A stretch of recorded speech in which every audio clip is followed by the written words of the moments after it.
Jauni auto pie tirdzniecības centra Mols.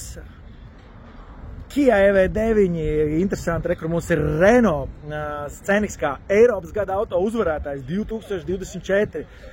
Škodiņā, turklāt nevis vienkārši Škodiņa, bet Kodiaks, kas ir Latvijā ļoti populārs modelis. Un tam pat blakus, būtībā tāpēc mēs ar viņu salikām kopā, kur ir Volkswagen Tiguans, 3. paudze.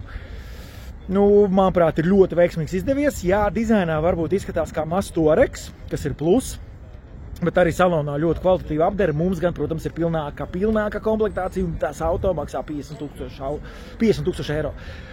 Volkswagen ID7 elektroauto, Volkswagen Passats, Škoda Superbs kombi, Mercedes-Benz E-klase, premium auto arī nokomplektēts ļoti labi, bet to arī baigi var redzēt, un 90,000 eiro ir tā vērti.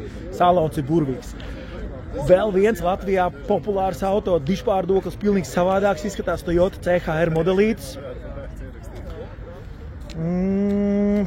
Protams, ka dizains ir subjektīva lieta, bet tā kā šis ir video no manis, tad man ļoti patīk dizains. Peugeot 208 Latvijā nepārāk populārs segments, mazie auto, bet maz ķipariņš, un ja gadījumā tomēr meklējat mazu auto, tad to varētu izskatīt. Un te mēs redzam vēl vienu elektroauto, Volvo EX30.